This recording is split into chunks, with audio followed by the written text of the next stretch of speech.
ঘুম থেকে উঠে কুলি না করে একটা নিয়মে এক গ্লাস পানি খেলে আল্লাহ রাব্বুল আলামিন শত রকমের রোগ থেকে আপনাকে বাঁচাইয়া দেবে। বর্তমান মেডিকেল সায়েন্স এটা প্রমাণ করেছে, আল্লাহর হাবিবের সুস্পষ্ট হাদিস দ্বারাও এটার ইঙ্গিত বহন করে। দেখেন, এই যে ঘুম থেকে উঠে আমরা যে পানি খাই, এই পানি খাওয়ার ক্ষেত্রে বর্তমান মেডিকেল সায়েন্সের কিন্তু একটা গবেষণা রয়েছে।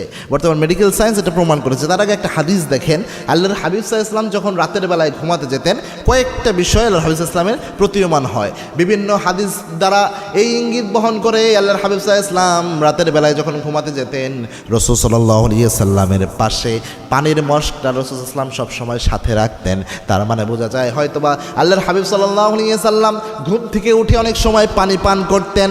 ঘুম থেকে উঠে পানি পান করা বা ঘুমের মাঝখানে রাসূল সাল্লাল্লাহু আলাইহি ওয়াসাল্লাম অনেক সময় জেগে গেলে আল্লাহর হাবিব সাল্লাল্লাহু আলাইহি ওয়াসাল্লাম ওই সময় পানি খেতেন। এটা রাসূলের হাদিস দ্বারা প্রমাণ পাওয়া যায়, যেহেতু পানির মশকটা রাসূল সাল্লাল্লাহু আলাইহি ওয়াসাল্লাম সাথেই রাখতেন।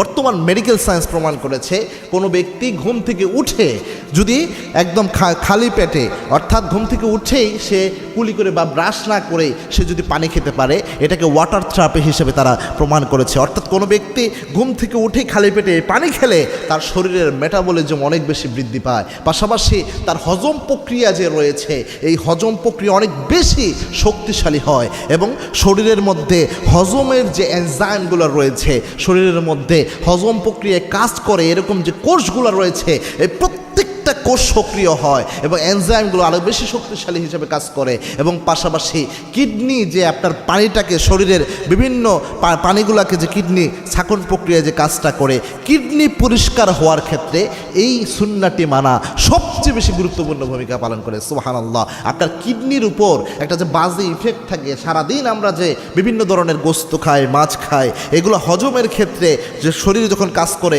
এগুলোর একটা ইফেক্ট কিন্তু কিডনির উপর থাকে। অনেক সময় কিডনির যে সমস্যাগুলো হয়, এটা কিন্তু অনেক ক্ষেত্রেই হয় অনেক খাবারের অনিয়মের কারণে।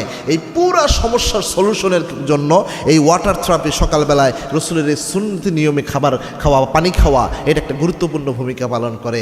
আবার বর্তমান বিজ্ঞান প্রমাণ করেছে যে যাদের অ্যাসিডিটির সমস্যা রয়েছে ব্যাপকভাবে, প্রায় সময় গ্যাসের সমস্যা হয়, এটার ক্ষেত্রেও এটা একটা গুরুত্বপূর্ণ ভূমিকা পালন করে। কিডনির উপর নয় শুধু, এই সুন্নাতটা হার্টের উপর পর্যন্ত ইফেক্ট ফেলে এবং পুরা শরীরের যে আমাদের এনজাইম সিস্টেমটা রয়েছে, পুরা শরীরের আমাদের যে বিভিন্ন ধরনের কোষগুলো রয়েছে, যে কোষগুলো শরীরকে সুস্থভাবে পরিচালনা করে, রোগ প্রতিরোধ ক্ষমতা বাড়ায়, এই সব কিছুর উপর এই সুন্নাটার প্রভাব থাকে। আল্লাহু আকবার।